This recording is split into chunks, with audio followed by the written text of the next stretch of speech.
So consider your long-term relationship with all sentient beings.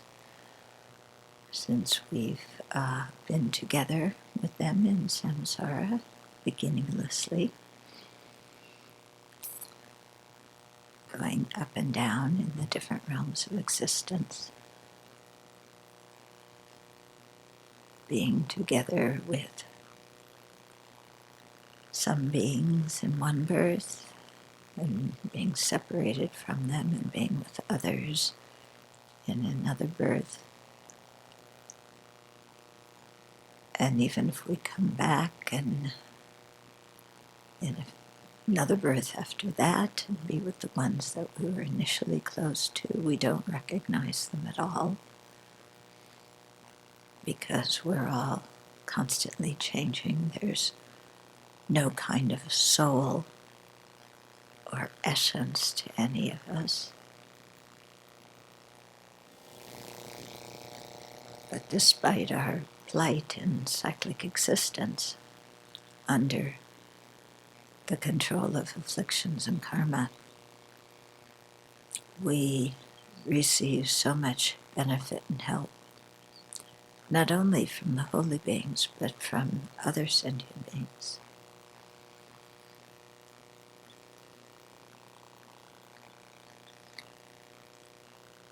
So beginninglessly, we've been receiving help and kindness from other sentient beings. They haven't been able to lead us to liberation or full awakening, but they've helped us in samsara.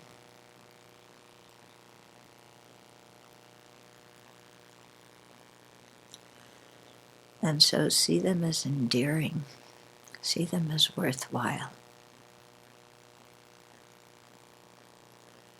Recognize that they have faults, they have problems, but despite of all of that, they've benefited you in innumerable previous rebirths, are benefiting you now, and as long as we're in samsara, they'll continue to benefit us. So to repay that kindness that they've shown us, we want to become fully awakened Buddhas, so that we can not only help them in samsara, giving them food, clothing, shelter, and medicine, but to be able to guide them out of samsara. So it's the ultimate way of repaying kindness.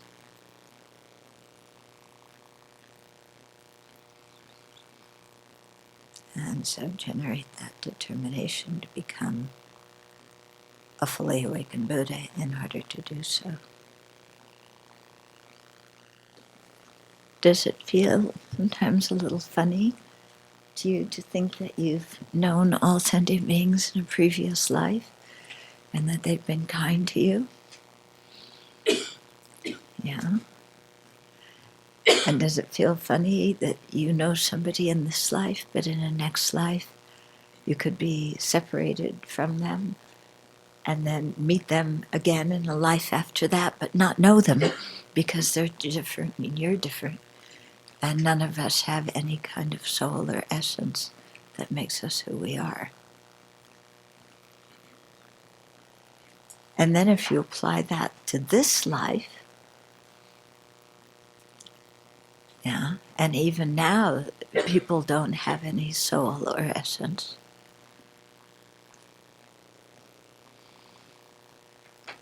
Then do you begin to get some feeling about how your mind reifies things? You know, and thinks, oh, but yes, it sounds very nice. There's no soul, there's no essence. But this person that I'm close to is a real person, you know? We really connect. And there's something in them that's always going to be there, that I'm always attracted to. and we're always going to be close. Do you have that feeling about the people that you're close to? Yeah. And yet, death is definite, the time of death is indefinite. They die like that, we die like that. And whoever we are this life is gone, because whoever we are this life is a conditioned phenomena, depending upon also the whole environment we're in.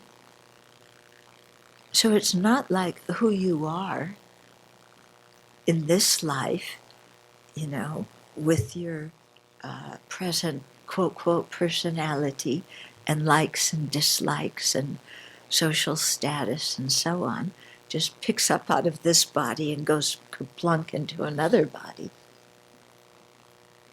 Yeah. And it's not that the people we're close to remain exactly the same. Otherwise we come here for retreat and we should recognize each other. Oh, I was married to you 50 million lifetimes ago. Yeah, good to see you again. Yeah, do we recognize each other from previous lives? Yeah? No. So what makes us think that, we will have the same personalities and recognize each other in a future life? Yeah? What makes us think that we're one static personality? Yeah. Even in this life, yeah. Do you have baby pictures your parents took of your playmates when you were like 2 or 3 years old? Other little toddlers and babies. Okay, so we're thinking now, just this one lifetime. If you met those same people, the continuation of those babies and toddlers that you played with when you were 2 or 3, if you met them now, would you recognize them? Oh, hi, you were my best friend when I was 2.5. Yeah? We wouldn't even recognize them in this lifetime. Yeah? I remember my parents telling me when they went to their 50th high school reunions that they hardly recognized anybody. I didn't go to my 50th. But, it's like, oh, there are all those people, the ones you were close to when you were in high school, the ones you were jealous of. Yeah, remember, weren't you kind of jealous of almost everybody in high school? Except the few kids we ostracized, and then we were competing with the rest, and we felt arrogant over a third group. And I don't know about you, but I was a mess in high school like that. Between Ayn Rand and not being a cheerleader and not dating the guys on the football team. It's like, who was I? And then you see these people now, and they're totally different. Yeah. You don't even recognize them. And you're not jealous of them anymore because they all look so old. you know? When I went to high school, you were supposed to have long, straight, blonde hair. Yeah, I had short, brown, curly hair. Yeah, so, all those people with long, straight, blonde hair. Oh. If I saw them now, yeah, they'd probably all have short gray hair. Yeah.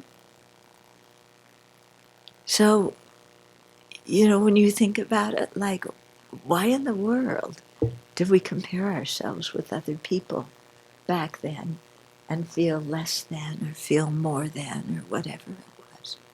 It's really rather ridiculous, isn't it? Yeah? Especially you're just generating one affliction after another, that makes us more unhappy now, and puts all these negative imprints in our mind stream.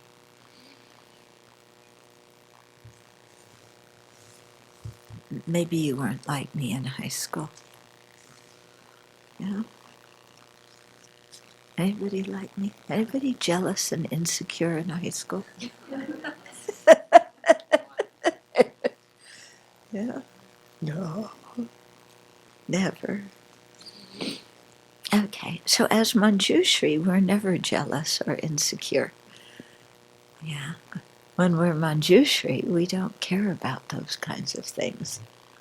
Yeah. Because our whole orientation on life is completely different. Yeah. When you're Manjushri, you don't care if you don't compare yourself to other people, in terms of how you look, in terms of your mental abilities, anything.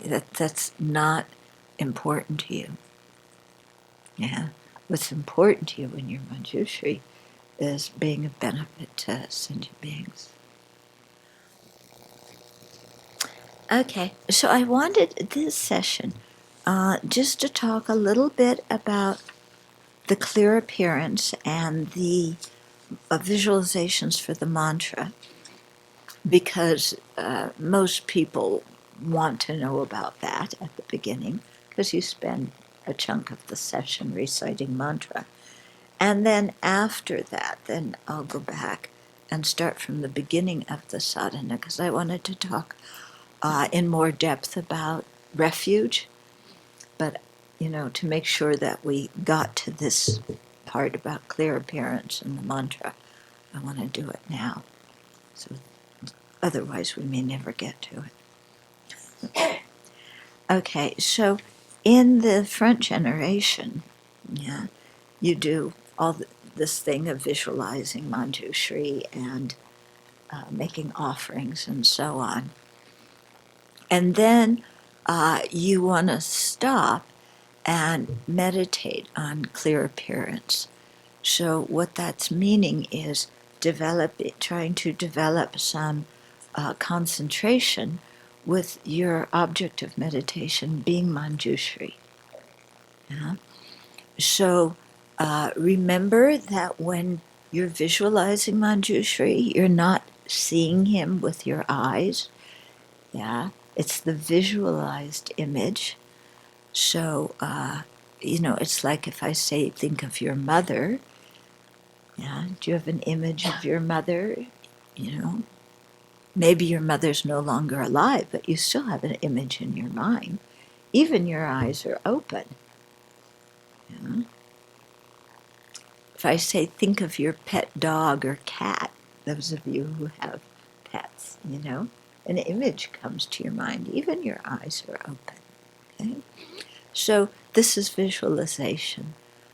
So we have that image of Manjushri, and to develop concentration on it, Manjushri is, some people say like a body's length in front of you. I usually put it a little bit closer, at eye level, okay? And, in terms of size, whatever size feels comfortable to you, I think is best. And then you go over the details of Manjushri, what he looks like, and, think about the details one by one. And when you've done that, then you focus on the whole image that you've got. Now, it may not be crystal clear. It may be just some golden blob. Yeah, that's okay, because we're developing a skill, and at first we're not going to be proficient in that skill.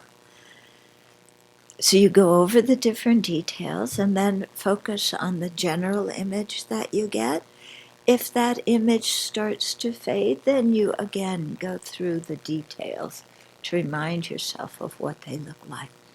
There may be one part of Manjushri's body that really grabs you, so to speak. Your mind is automatically drawn to focusing on that part of the body. It might be the eyes or his face or the sword or whatever. So it's okay if that happens to focus on that part, but then also remember that it's surrounded. It's not disembodied. There's not just a face out there with no body, but you may focus on one part, but the whole body is still there.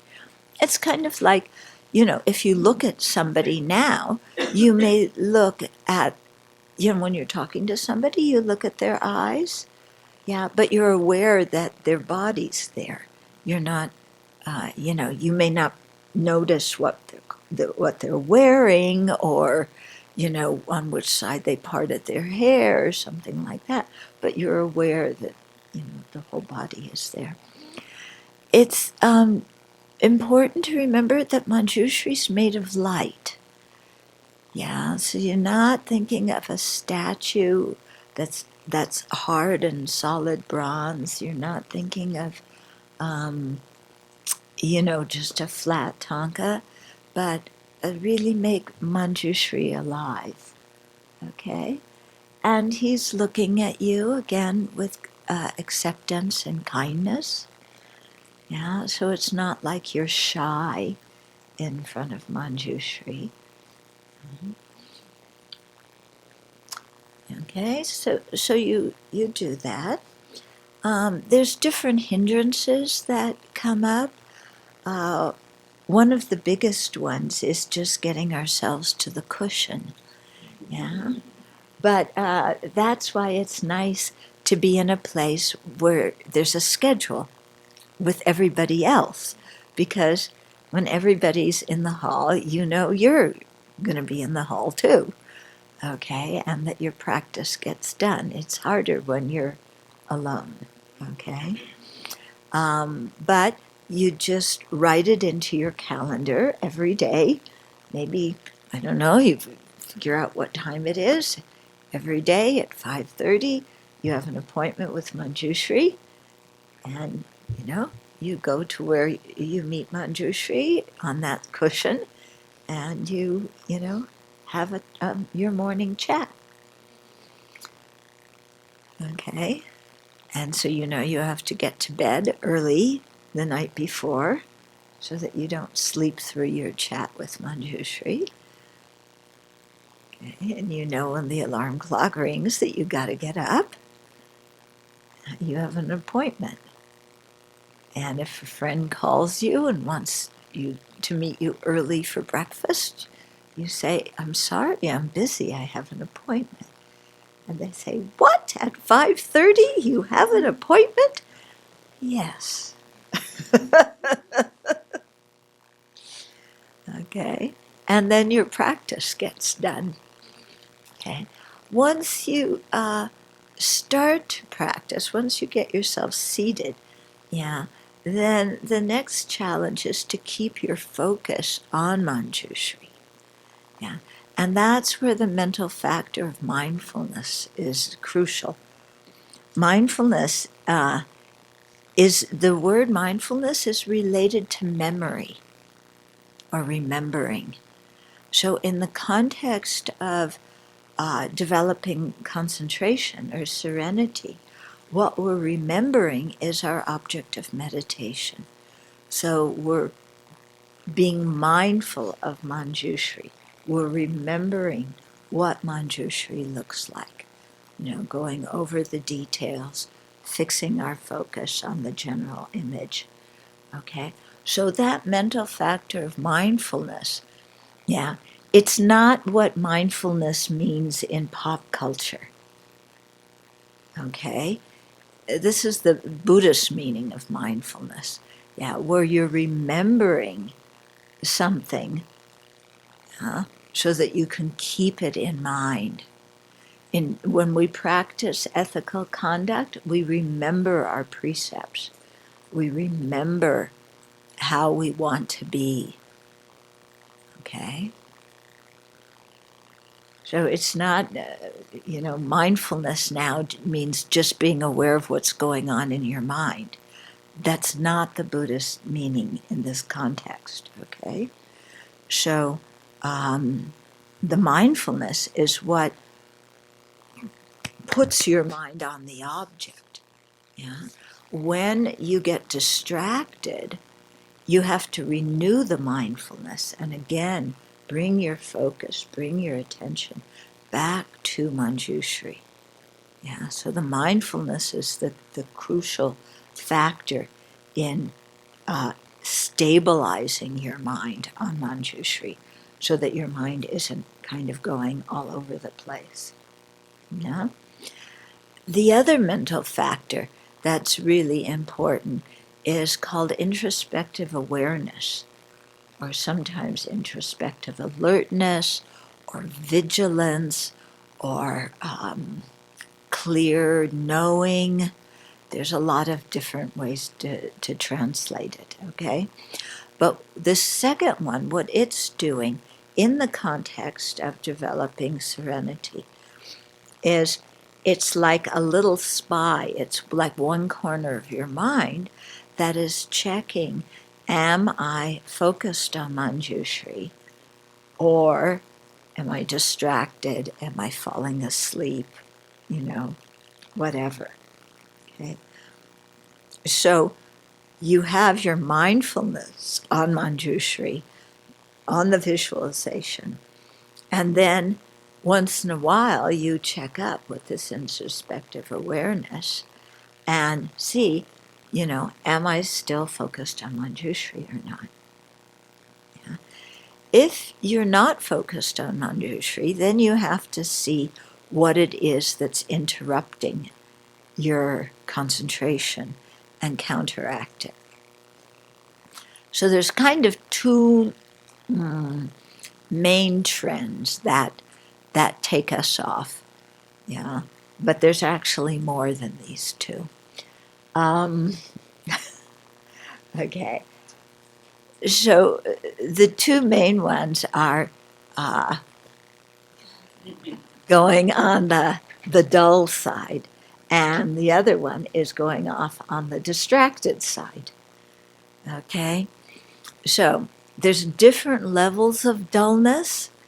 Yeah, our main one when we're starting out may just be sleepiness. Yeah, you've slept fine the night before. You sit down on your cushion and, yeah, okay. So that's not because you need to sleep more. It's, there's some kind of obscuration. So doing purification practice may help with that. But also if you're falling asleep, do prostrations before you sit and meditate. It gets your body going. Yeah. Don't meditate in a warm room. Have the room be a little bit cool. Okay, so don't bundle yourselves up in blankets if you're getting drowsy during your meditation. Splash water on your face before you come in the hall. Yeah. One of my teachers used to have the little monks put a water bowl on top of their head. Yeah. And if you start to go, you know what happens to the water bowl. Okay. Also, making Manjushri very bright, making the golden color, the light color really radiating, that will help if your mind is getting drowsy. Yeah? Or you can also imagine as you exhale, exhaling the drowsy mind in the form of smoke that then dissipates, and inhaling a very bright, alert mind. if you get distracted and you're totally off the object, then you need to see what is the source of your distraction. Now, the most common distraction for many people, I don't know if it's for everybody, but for many people, is sensual attachment. We were talking yesterday about the 8 worldly concerns and, just wanting pleasant sensations. So you're sitting here, and then all of a sudden, Manjushri fades and your boyfriend is there instead, or your girlfriend, or lunch, or, your pet cat, or your diploma, or, whatever it is you happen to be craving at that moment. All of a sudden, the mind is focused on that. And you don't even realize that you're no longer on Manjushri. Which is why we need that introspective awareness, which checks from time to time, am I on Manjushri or am I on something else? Okay. If you've gotten distracted to an object of attachment, then, think about impermanence and how that object is in the process of disintegrating, changing, decaying. Okay. Think about how even being together with that object or person is not going to bring you ultimate happiness. It's just going to keep you bound in samsara. Okay. So when your mind is excited about something, after the retreat, we're going to go to the beach. Oh, good. I'm so excited we're going to go, and there's the beach and the water. And then think of the downside of that. At first you think, well, there's no downside to lying on the beach. Okay, well, there is, isn't there? You get sunburn, you get sand everywhere. Okay. And you still have your mind to take with you when you're on the beach, and your mind will find something to complain about for sure. Okay. Okay, so with objects of attachment, we think about impermanence, we think about their defects, because that sobers the mind. It makes the mind more realistic, brings it back more to reality. Some people, their distractions go more on the side of malice and anger. And all of a sudden, what's coming up in your mind is, your divorce and what your brother or sister said to you, 35 years ago, or 5 years ago, or 5 days ago, what your boss is saying, what your neighbor's doing, how the world treats you unfairly. You're reliving all your childhood abuse, you're reliving how your boss doesn't appreciate you. You're playing these scenes in your mind again and again, getting angry, getting depressed. Anybody do that? Okay.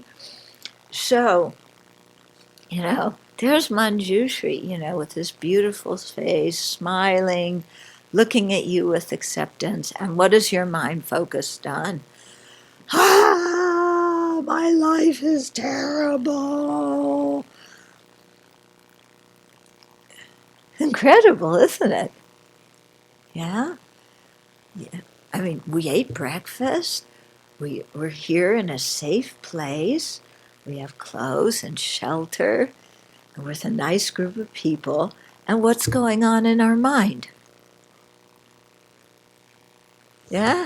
Anger, resentment, self-pity, hatred. It's crazy, isn't it? So when that stuff starts coming, resentment, look how I work so hard, and these people, they just don't appreciate me. They don't give me credit. The whole world's never given me credit for everything I do. Oh, this world's so unfair. The world's really unfair, isn't it? We have food and other people don't. That's how the world's unfair. But when we think the world's unfair, that's not what we think about. We think, oh, they don't appreciate me for how hard I work.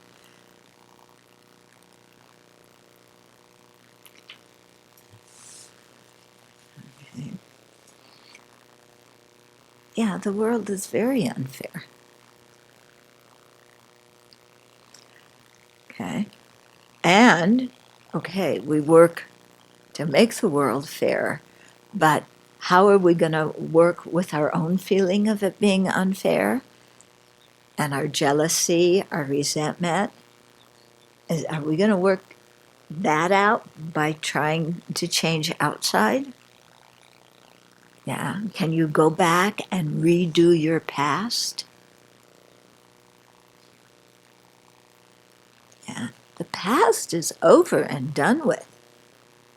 Yeah. Getting angry about the past, getting resentful about the past, totally useless. It's over. It is not happening now. What is happening now is all of our thoughts about the past. The past is no longer here. What we have to deal with is our memory, how we have constructed the past. Okay? Because whenever we go into anger, and resentment, we are pulling out specific details from the past. And focusing exclusively on those. When we go into attachment and desire, we're also thinking about the past very often, but we're pulling out different details and focusing on those. Okay. With one, we're exaggerating the negative aspects of the past and getting angry. With the other, we're exaggerating the good qualities of the past and getting full of attachment. But the past is not here. When you sit in your meditation and your mind is going either to, this daydream, wonderful, reconstructed past that you want to make happen again in the future, or this horrible, disgusting past that you don't want to have again in the future. That is all occurring in our mind. Isn't that amazing? It's all occurring in our mind. It is not happening at this moment. That person that we are so furious with is not in this room, chances are. Maybe they are, but they're not the same person as the one who did whatever they did. They've changed since then. So this is visualization, okay? People always say, but I can't visualize. You can. When you are replaying a scene from the past, how somebody mistreated you, you have great visualization. Okay? When you are creating a future scene of the happiness you want, and then feeling sorry for yourself because the world's never going to give it to you, you are visualizing. We have great visualization skills. Our problem is we haven't directed our visualization towards Manjushri. We've directed it towards sense objects, towards the 8 worldly concerns. Yeah? So we have to keep bringing our mind back to Manjushri. Yeah? Reminding ourselves, this Buddha is alive and well, and more important to me in my life than all my enemies and all my loved ones. Then your mind goes, why is Manjushri more important than my enemies and my loved ones? My loved ones make me happy. My enemies harm me. Okay? If you're thinking like that, read chapter 8 of Shantideva's work. Yeah? In it, yeah? We'll read the whole book, actually. Not just chapter 8. But in it, he talks about, whether they're friends, whether they're enemies, they all become nothing. When we die, none of them come with us. Yeah? And like we were talking at the beginning of this session, a few years go by and we don't even recognize them anymore.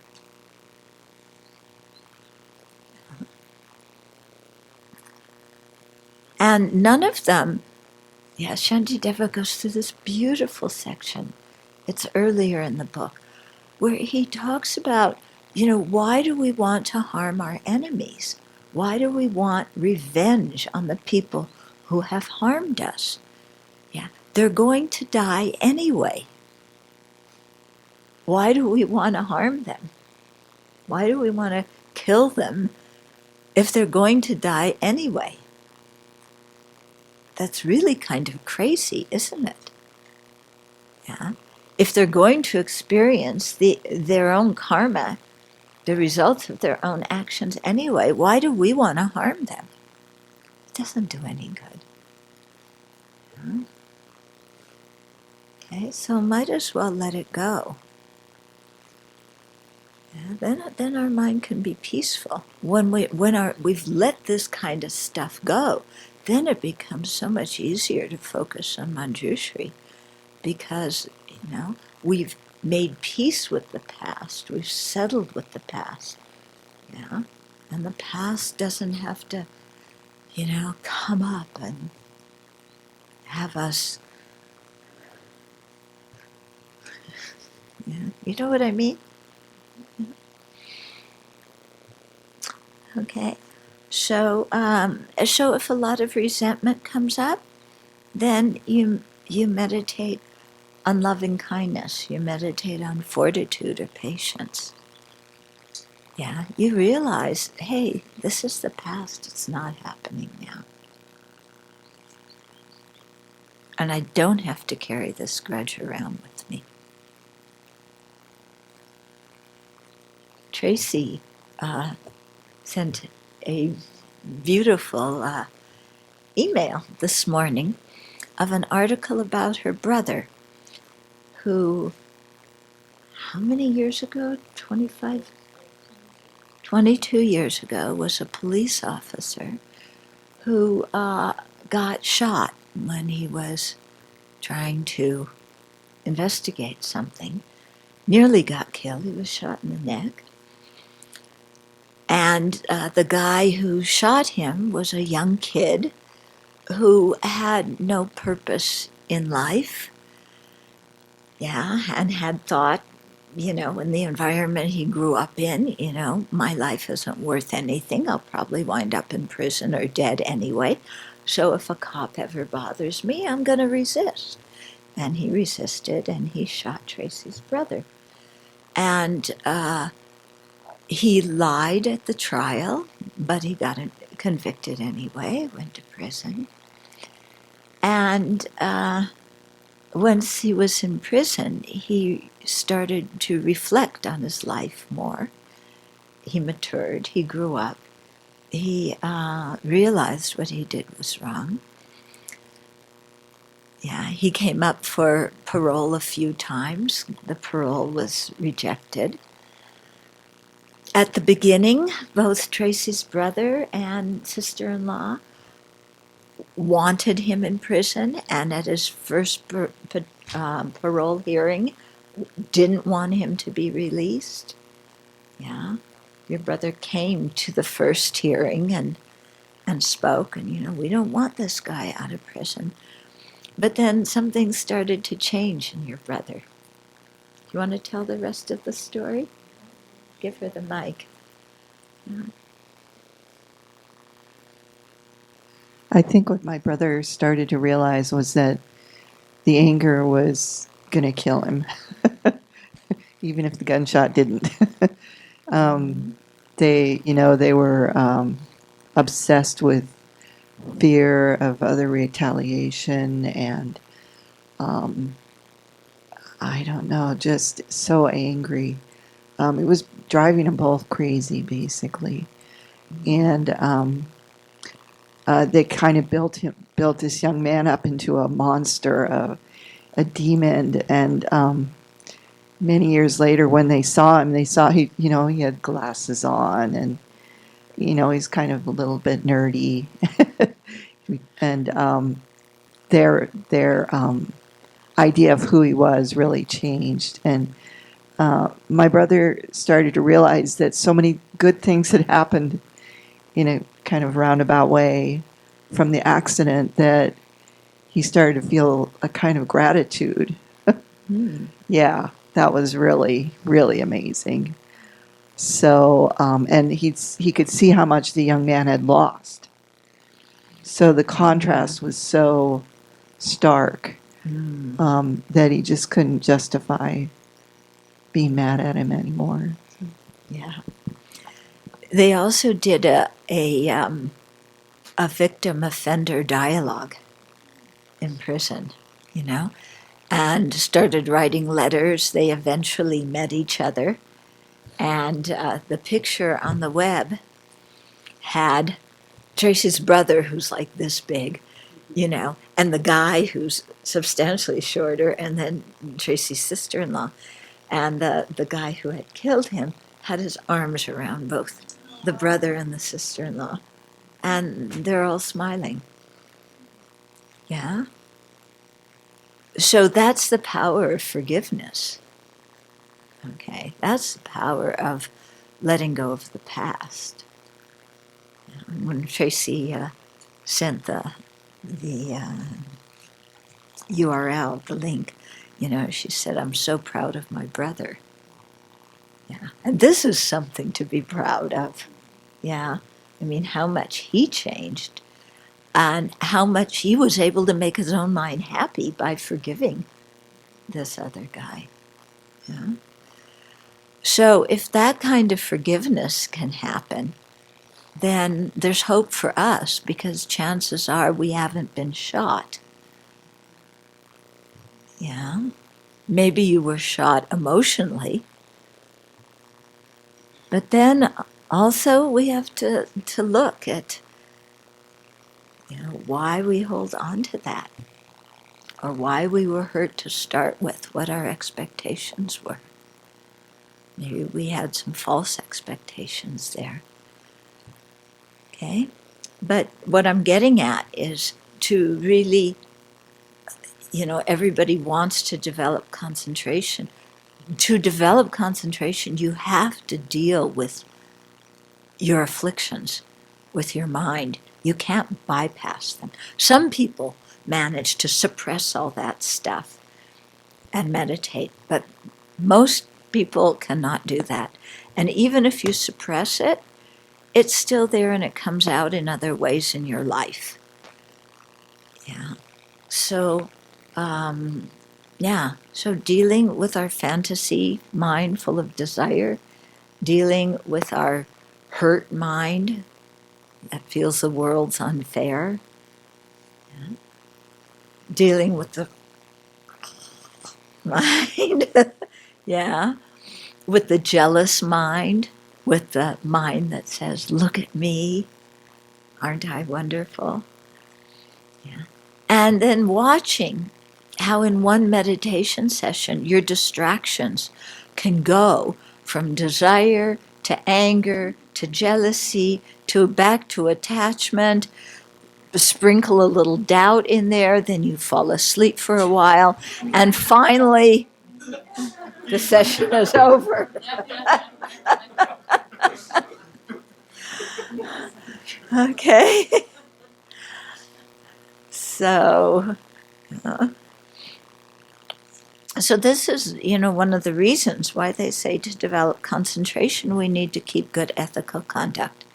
Because if we have good ethical conduct, we have fewer regrets, yeah, and because we haven't harmed others, and we also haven't been involved in the three mental actions of coveting, malice, and wrong views, so we don't get so tangled up with those kinds of things. Yeah. So then, with on the basis of good ethical conduct, concentration becomes so much easier. Okay. So that's a little bit about meditating on the clear appearance of Manjushri. If you're now just a little aside for the people doing the self-generation, when you come to this part in the sadhana, you have generated yourself as Manjushri. So the clear appearance here is not on Manjushri in front of you, it's on yourself as Manjushri. And you also hold the divine identity of being Manjushri yourself. Okay, so for those who are doing the self-generation, you have to remember that, and do that. Okay, then they say that actually that is the heart of the meditation, at least for the self-generation, the clear appearance and divine identity. And that also involves meditating on emptiness, because, if you are meditating on the divine identity of yourself as Manjushri, you can't be an inherently existent Manjushri. Okay? Yeah, it has to be a dependent arising one, so you have to let go of that grasping as well. Okay, so that's where you want to stop and really meditate. And then they say when your mind gets tired, to relax the mind, you do the mantra. And we all go, what? I thought the mantra was the center part of the sadhana. Actually, it's the meditation before that. That's the, one. There's a few points in the sadhana that are crucial. One is dissolving into emptiness. The second one is this one of clear appearance and divine dignity. The mantra, they say, is to relax the mind. However, with us, those of us who are beginners, we usually can't concentrate too long. Yeah? And so when you're developing concentration, you don't want to keep forcing your mind. Like it wanders, gotta get back. You get real tight trying to concentrate. That's not at all helpful. So you do a little bit of it, and then you go on to the mantra. So usually as beginners, or usually in our first retreat when we're trying to accumulate a certain number of mantra, because often when you do these retreats, there's a certain number of mantra that you want to recite.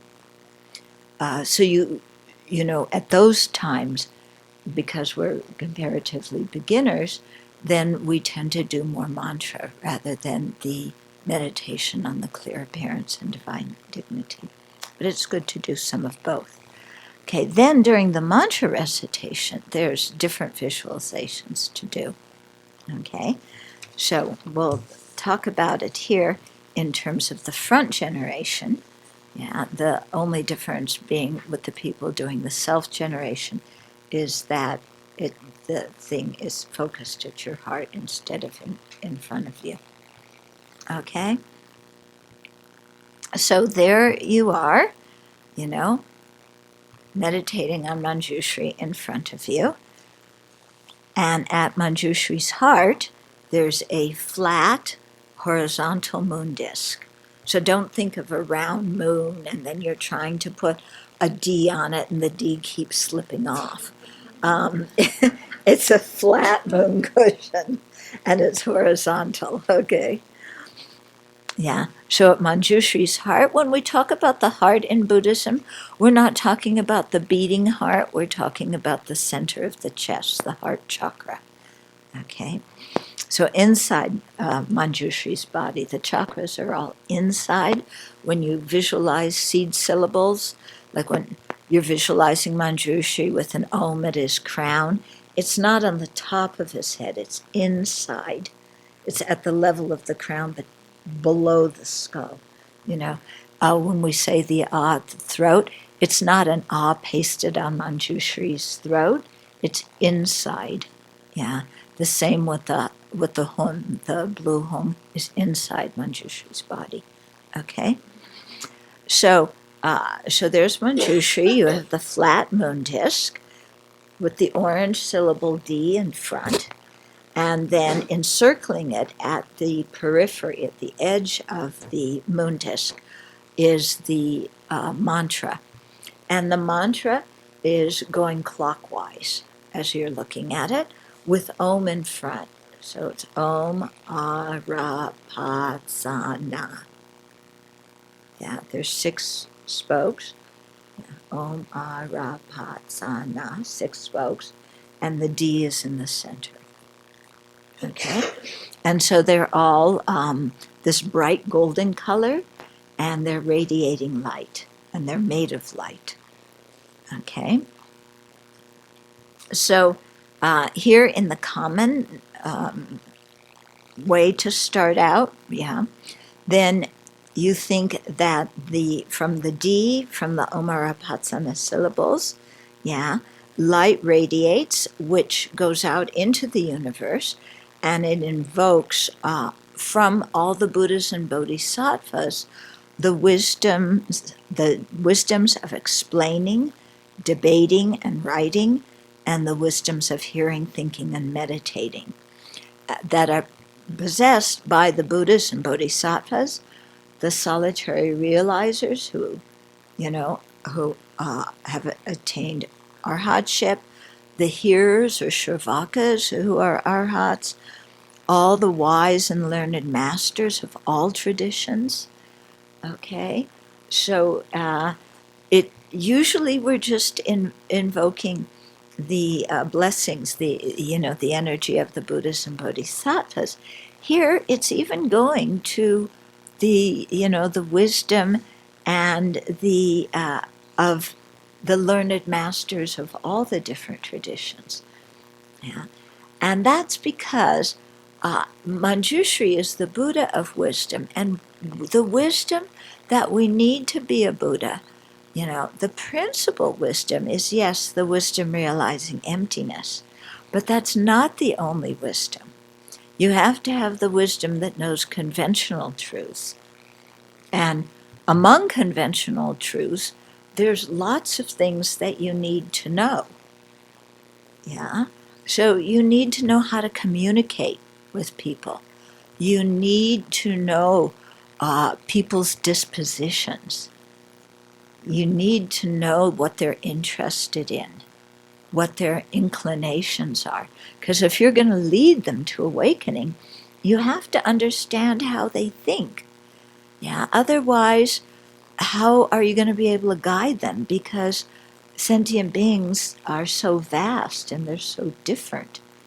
Yeah. So we have to have, a wisdom that knows others' karma, that knows their mental habits, that knows their interests and dispositions. Yeah. And then once we know that about sentient beings, then we have to know, and have the skills of how to lead them and what to teach them at any particular time. Okay? And so that could be, very varied depending on the sentient being you're working with. Okay? So somebody may really need the wisdom of, debating because they're at a monastery debating, and somebody else needs the wisdom of learning ABC because they're in kindergarten. Okay? So you have to have the skill of really meeting people where they're at. Yeah. And this skill can be difficult because we always want people to be where we want them to be. We want to meet them on our terms, So they should be mature, they should be patient, they should be appreciative, they should be interested in whatever we say, and so on and so forth, okay? So we have this whole criteria that, if I want to help you, okay, you need these kind of things. But actually, Buddhas and Bodhisattvas have to meet sentient beings where they are. Yeah. So, in Tracy's story, yeah, a Buddha or Bodhisattva who's going to help needs to meet her brother where he is, holding on to his anger, needs to meet the guy who shot him where he is, you know, somebody who's owning up to what he did in life and learning how to be honest with himself. You need, that Buddha and Bodhisattva needs to meet Tracy's sister-in-law where she is, because she's created a monster and is terrified. And so, you see that we may all be sharing physically the same place, but what's going on in our minds and what we need at any particular moment can be really radically different. Yeah. So to really help people, it isn't just the wisdom realizing emptiness that we need. That is the wisdom that purifies all the obstructions from our mind. But we also need to develop these other kinds of wisdoms and talents and abilities. Okay? You'll hear the terms here, the wisdoms of hearing, thinking, and meditating a lot in Buddhism. They talk about these three wisdoms in both the Sanskrit tradition and the Pali tradition. And they kind of go in order, even though once you've got a little bit of all three, you practice all three together. So the first thing in our spiritual practice, we need to learn. Yeah, lots of people come. What do they want to do first? I want to learn to meditate. Yeah, I want to meditate. But it's learning, thinking, and meditating. Meditating is the last one. I want to learn to meditate. I don't want to learn anything. My head's too full of garbage already. I just want to clear every thought out of my mind. Okay? Actually, it's not like that. Yeah. The purpose of meditation isn't to get every thought out of our mind. Yeah. Cows don't think very much. Are cows, maybe that's why we say holy cow sometimes. But normally, we don't think of cows as awakened beings. So it's not a question of banishing all thought from our mind. Okay? It's also learning how to discriminate between virtuous thoughts and non-virtuous thoughts. Okay? Because in order to realize emptiness, we need to learn what emptiness is. In order to generate bodhicitta, we need to learn what bodhicitta is. Learning involves concept. Concept is thought. Learning involves words. Okay? Words and concepts mean thought. So it isn't that to realize the ultimate nature, emptiness, we just sit down and empty our mind. Because that's not the kind of emptiness that is the ultimate truth. Granted, we need to subdue the ruckus going on with all the disturbing thoughts in our mind. But we need to understand the nature of reality too, correctly, so that we can meditate on it. Otherwise, we invent our own meanings of words that we hear in teachings. Okay. I remember doing that as a beginner, I heard the term subtle mind. Yeah. So one day I was meditating. my mind got quiet, but I could see all these little thoughts still running around in my mind. I thought that was subtle mind. It was very far from subtle mind. Okay. Or we get our mind very quiet, there's no thoughts, we think, now I've realized emptiness. Oh, that's not emptiness. It may be the emptiness of thoughts, but it's not the emptiness of inherent existence. Okay? So we really need to learn.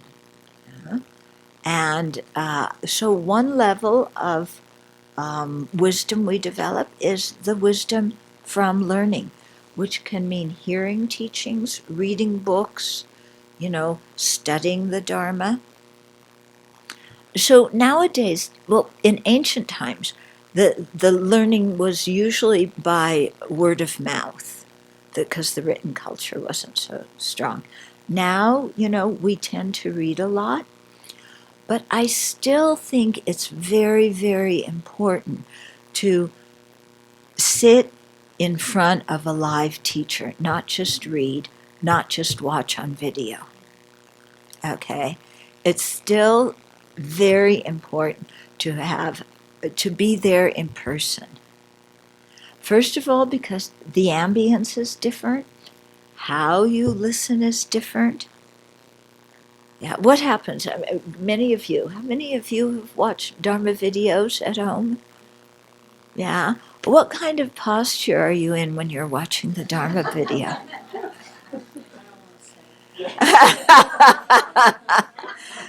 Yeah, you're leaning back with a bag of chips and a Coke. Yeah, and your feet are up. And, and then you have to check your phone, what the talk is going on, because maybe you just got a message. And then your Coke is done. You have to get up, go to the refrigerator again. You leave the video on while you go to the refrigerator. Yeah.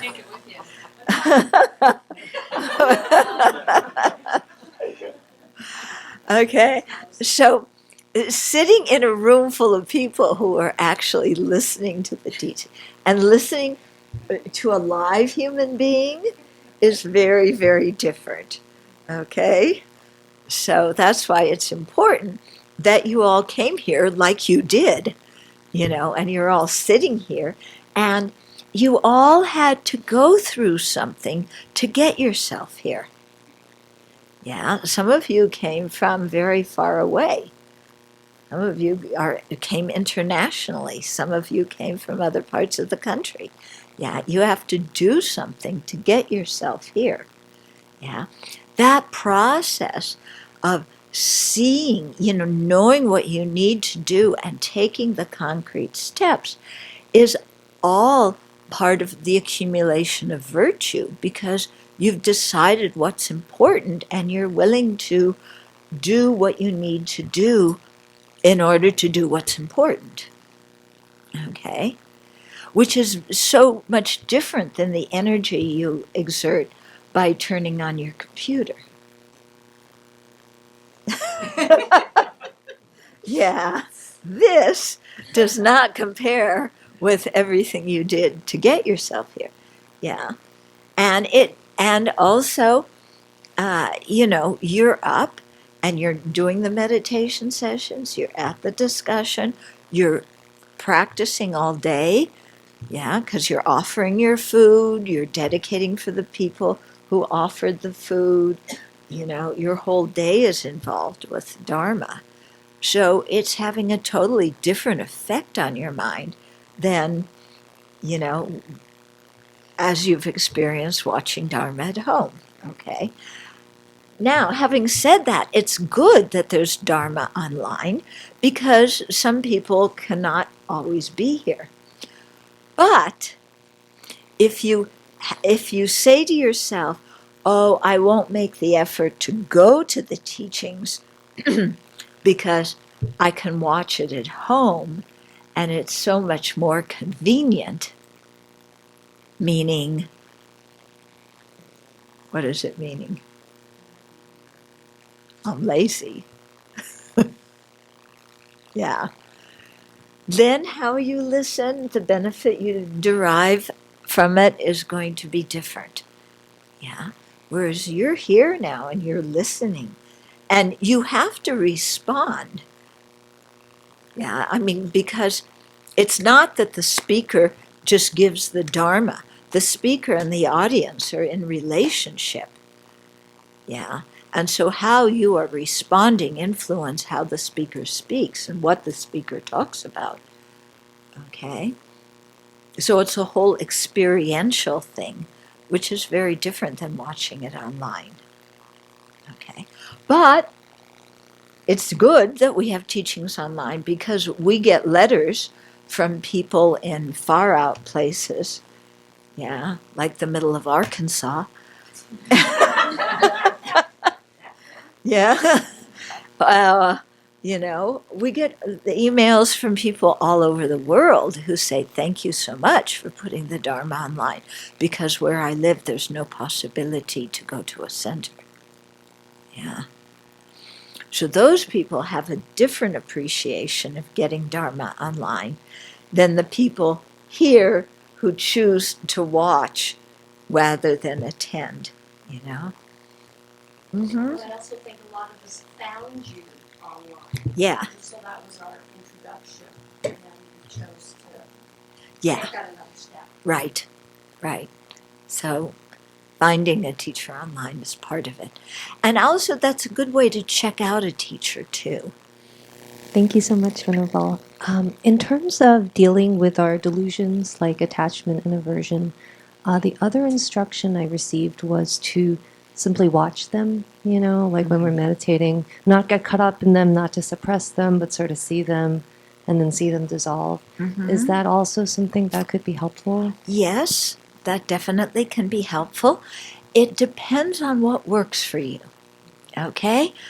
Personally speaking, okay, now I'm better able to watch them arise and cease, but not perfectly. But at the beginning, that technique did not work for me. And even now, it doesn't work for me because in order to let something go, I have to be thoroughly convinced it is a false, mistaken mind. So if anger arises and I just let it arise and I let it go, it's not there, but I haven't refuted the story the anger is telling me. So that means it could come up another time and I believe that story. Whereas if anger comes up and I really look at that story that I'm making that lies behind my anger, and I apply the thought training teachings and look at the situation in a different way so that I actually prove to myself that my previous way of looking at the situation was incorrect. For me personally, that works much better. Thank you. Yeah? So, in the meditation, as we're describing now, is that an appropriate time to do that kind of work? Mm-hmm. Is that an example of analytical meditation Yeah. where we're working through those things and thinking them Right. What they usually say is you try first to bring your mind back to your object of meditation. It might be the visualized image, it might be the mantra. But if you keep getting distracted, then you really have to deal with that distraction. So you pause from what you're focusing on and you do like an analytic meditation to really rebalance your mind. Okay? That's helpful. I've been thinking about some of the things that had come up for me was I don't get wrapped up in a lot of the things you mentioned, but I will tend to go to worry, which is based in attachment. Yeah. But, that can edge a little bit. And so it's like I'll wrap myself around in meditation and then I'm sitting there, well, where am I? Am I working on something that's worthwhile or am I distracting myself Yeah. further?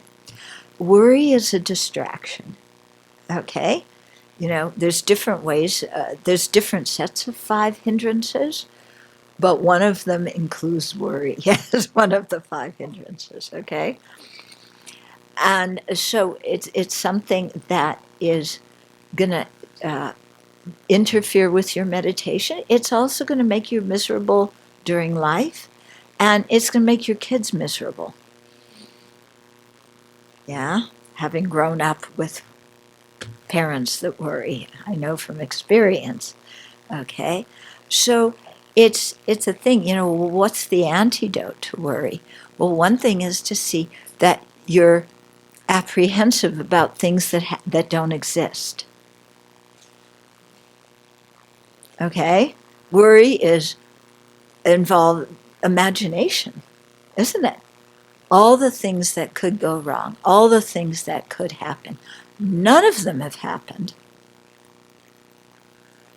But our mind is, playing this worry thing.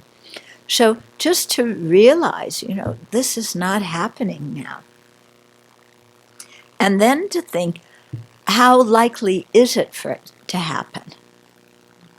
Yeah. Most of the things we worry about are not likely to happen. Yeah. If they do happen, then ask ourselves, am I totally bereft of methods to deal with it? And you see, actually, you have a lot of resources to deal with it. It's not very likely to happen, but if it does, you have resources. You know the Dharma. So you don't need to worry. Yeah? And so you train yourself, just put it down, put it down, put it down. Yeah? Okay? And then you come back to your object of meditation.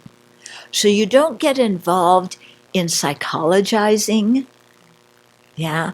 Oh, why am I worrying so much? Well, when I was 5 years old, I worried about this because this happened to me when I was 4 years old. So now I have this habit of worrying, and I dream up more and more things to worry about, and my mind is always worrying. And why am I worrying so much? And I'm worrying about how much I worry. And yeah, no.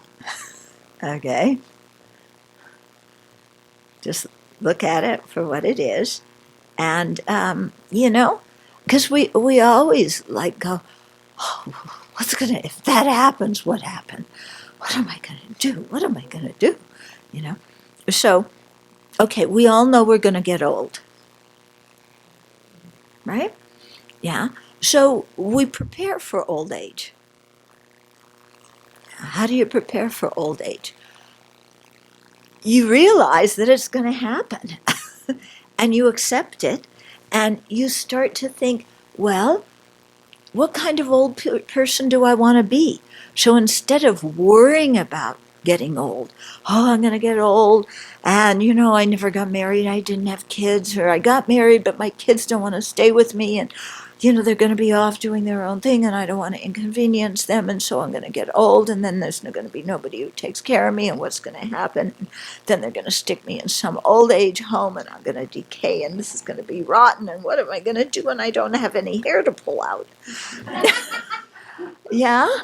So instead of getting yourself all wound up like that, it's like, okay, I'm going to get old. I don't know what's going to happen to me when I'm old. Yeah, I might die soon. I might become demented. I might have more physical problems.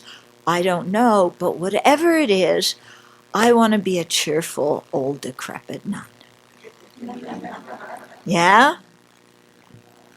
Or I want to be a cheerful, old, decrepit mama. And I say decrepit because, you're not going to be young and beautiful anymore. Yeah, and young and athletic, So I get myself used to the word decrepit. Yeah, but I want to be a cheerful one. Yeah, I don't want to be a pain in the neck to somebody. So I want to be able to laugh at myself. I want to be able to look at other people and be concerned about their experience. I want to be able to connect with people. So, if these are qualities I want to have when I'm old and decrepit, then I better start learning to be cheerful now and learn how to connect with people now and become interested in other people's experience now. And if I do that, then when I'm old and decrepit, it'll continue on by the force of habit. And then if I'm a cheerful old person, it's not going to matter whether I'm in an old folks home or whether I'm here or what goes on, because I'll be able to be cheerful to whoever is around me. Yeah. I also want to be an old, decrepit, cheerful person who can meditate. Yeah, so that means I have to develop, some ability to sit still now.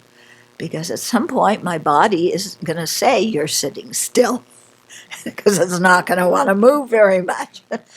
Okay. Yeah. So it's that kind of thing. You prepare in a way that's constructive.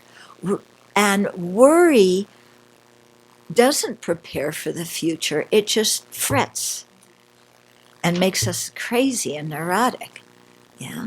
Whereas, if you think, okay, I'm going to die. How do I want to be when I die? Well, first of all, I know it's going to happen when I least expect it. Yeah. So I try and play out all the different ways I can die, thinking that if I think about them, then that one won't happen.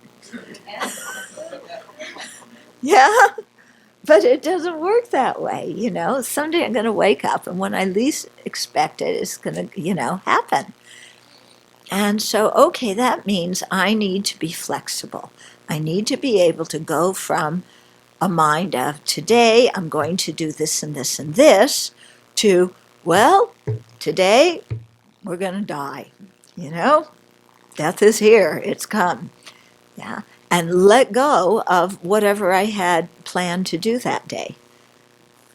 Okay. So that's a very good practice.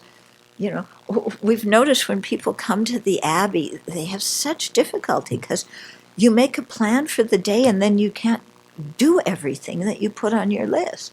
And you make your plan, and then 10 minutes later, something else happens and you have to totally revise your plan for the day. So that's actually good. It teaches you to be flexible, because one day we're going to have to be flexible, and it's like, let go of our plan because we're going to our next life now. Okay? So, and then of course knowing, I'm never going to be perfectly ready. Yeah. Day I die, I'm sure going to go, wait, this, we got to reschedule this. Yeah. Okay.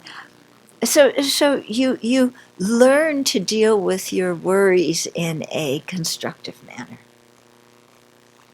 Okay? Okay, so that's the end of the session now.